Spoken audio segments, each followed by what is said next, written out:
echo through granite and gold. My heart keeps a cadence older than stories told. Sands of the secret drum call me back to where I'm from. Rhythm in the hieroglyphs speaks in a tongue of fingertips. Under the stars I come, closer, closer to the ancient hum. Every beat I become signs of the secret drum.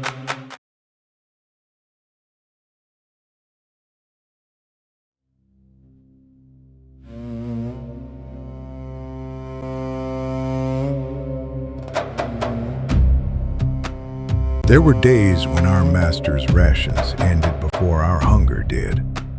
A coarse loaf divided too many ways. A handful of onions and watered beer could not sustain men who carried stone beneath the burning sun or labored from dawn until darkness. We learned to watch the temple kitchens as carefully as we watched the seasons. When the great ovens breathed the scent of fresh bread into the streets, many of us would gather quietly outside the temple gates, not to beg with loud voices, but simply to wait. The people of Kemet seldom turned us away. Priests, women carrying baskets, old men returning from prayer, even young apprentices would press bread, dried figs, dates, or bowls of warm porridge into our hands. No one asked whose slave we were before offering food. They seemed to believe that an empty stomach belonged to everyone. I often wondered whether it was their temples that taught them such kindness, or whether it was their kindness that made their temples worthy of reverence.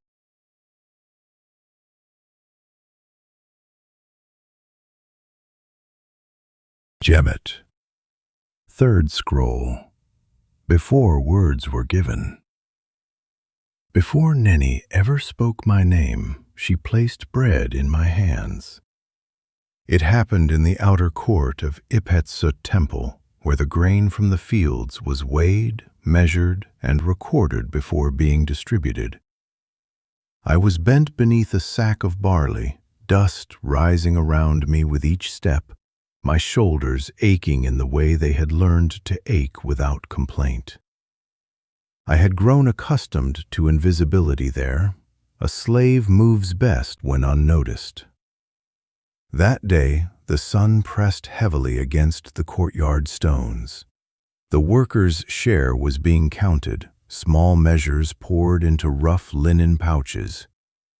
I did not expect mine to be different from any other. But when my turn came, I felt the pause before I saw it. Neni stood beside the scales. She did not look at me directly at first. Her hands were steady as she measured the grain, the bronze bowl tipping with quiet precision. The minot rested against her chest like a seal of responsibility. The sistrum was not in her hand that day. Instead, she held the stylus and tablet used to record allocations. When the grain was poured into my cloth, she added a little more. Not enough to draw attention, not enough to break measure, just enough to be deliberate. I looked up then. Our eyes met, not long, not boldly, but fully. There was excess from the Western store. The balance allows for it. Balance allows for it. I knew she spoke of more than barley. I bowed slightly, not as one bows to rank, but as one acknowledges recognition. My hands closed around the cloth she had tied. Her fingers brushed mine briefly. That was the first gift she gave me. Not grain, but notice. After that, I became aware of her movements the way one becomes aware of a rhythm within music. When I carried sacks from the river landing, She sometimes stood near the entrance of the storehouse, reviewing accounts. If a strap on my shoulder had worn thin, she would send another worker to fetch a stronger cord before I asked. When the day was long and the air dry, a jar of water would be placed closer to where we labored. Never singled, never dramatic, always within the measure of the order of Ma'at. That night, as I lay on my mat, I realized something unsettling and new. Someone had stood between me and injustice. I began to measure my steps differently. When I worked, I felt her awareness like a second horizon, steady, not intrusive. I did not look for her constantly.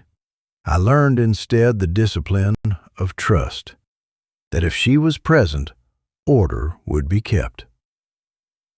There was a day when the wind rose suddenly, lifting dust into the courtyard, scattering loose grain across the stones. Workers rushed to gather it before waste was counted as failure. I knelt instinctively, scooping what I could. When I looked up, Neni was kneeling beside me. For a moment, rank dissolved. Her linen was dusted with chaff, her braids loosened by wind. She did not speak. She simply gathered grain with the same care I did, her hands moving with practiced precision. In that closeness, I understood something without language. The order of Ma'at was not preserved from above. It was preserved by those willing to kneel in the dust. When the wind settled, she rose first, brushing her hands clean. As she turned away, she said softly, almost to herself, There are two types of harvests, and no harvest is lost when gathered in its proper time. I carried those words longer than I carried any sack. By the time we finally spoke alone, much had already passed between us. Measured glances, small protections, shared labor in silence. Love did not arrive as thunder. It accumulated in gestures so slight that only those within them could feel their weight. And when at last our voices crossed the distance, it did not feel like beginning. It felt like the continuation of something already carefully, patiently sown. Fedu, the fourth scroll, when the miracle began. For many weeks, I knew Neni only by distance. I knew the sound of her sistrum before I knew her voice. I knew the quiet way people stepped aside when she passed. I knew how sunlight seemed to linger upon her white linen garments as though reluctant to leave them. Yet we had never spoken. That morning began like every other. Boats had arrived before dawn, carrying sacks of barley to the temple granaries. We formed long lines from the riverbank to the storehouses, each man passing the burden from shoulder to shoulder beneath the growing heat. Among us worked an elderly slave named Yapa, a Levantine who had spent more years in Kemet than I had lived. His back had curved with age, but he never accepted lighter work. Pride, I had learned, sometimes survives even slavery. I heard the sack strike the ground before I saw him fall. Barley burst across the paving stones. The overseer shouted in annoyance, more concerned for the grain than for the man who lay beside it. I dropped my own load and hurried to him.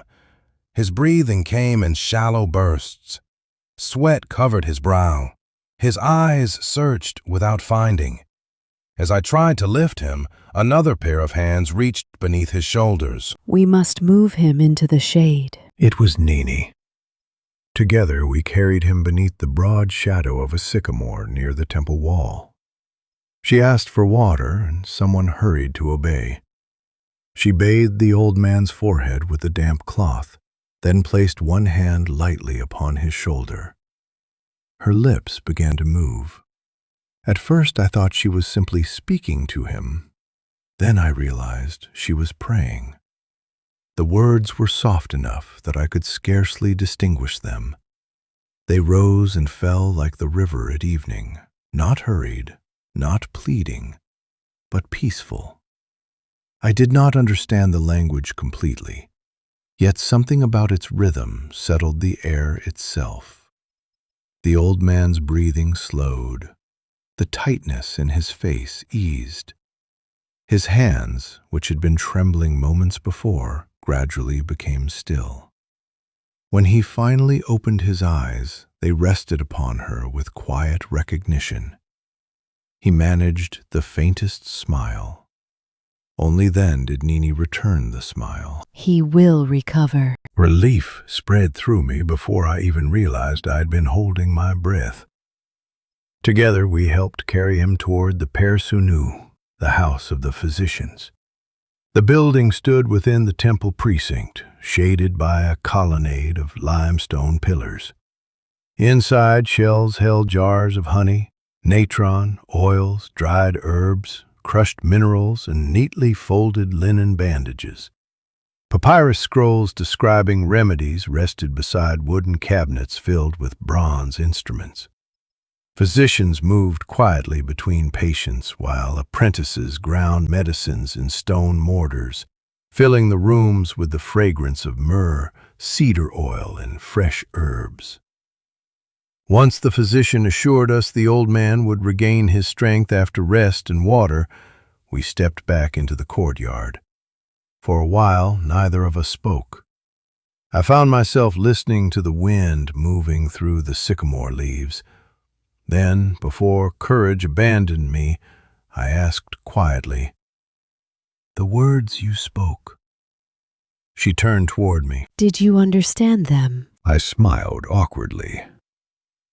I wish I could say yes. She laughed softly, not at me, but with a warmth that eased my embarrassment. I wondered. I knew they were prayers. She nodded. I could not understand the words, I admitted, but I searched for language that felt honest. The old man seemed to understand them. She looked back toward the house of healing. Sometimes peace arrives before understanding. I thought about that. It was strange, I said. His face changed. It seemed like a healing miracle. It often does. We stood together in comfortable silence. Finally, I asked, almost shyly, "Would you explain those prayers to me?" She studied me carefully, as though deciding whether my question came from curiosity or courtesy. What makes you ask? I hesitated. I have watched your people since I came to Kemet. I lowered my eyes. You pray differently than the people of my homeland. I looked toward the temple courtyard.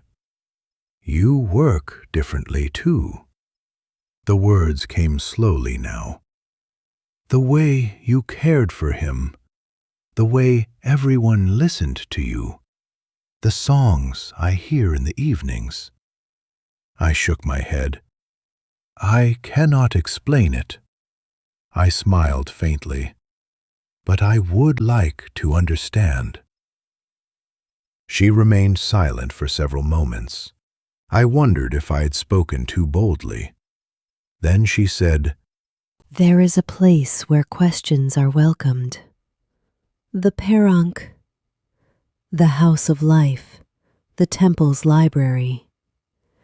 It is where scrolls are copied, and where wisdom is preserved. If you truly wish to learn, forgive me. It is unusual for me to invite someone I scarcely know. But would you meet me there? I would introduce you to the place. The scrolls will decide whether they wish to keep you, though. I could not hide my surprise. You would allow that? She smiled. It is not me who will allow it. The scroll will decide whether you are allowed to study there or not. When can I come? The third evening from now. During the first sleep, when the temple has grown quiet, The people of Kemet divided the night as they divided the year, with quiet wisdom. Soon after darkness settled upon the land, most families surrendered themselves to the first sleep, allowing the weariness of the day's labor to leave their bodies. Then, for a little while before returning to their mats, many awoke to a gentle stillness unlike any hour of daylight. Some prayed. Others studied scrolls, spoke softly with family, or simply sat beneath the stars while the world seemed to hold its breath. Only then did they return to the second sleep, rising again before the first light spread across the eastern horizon.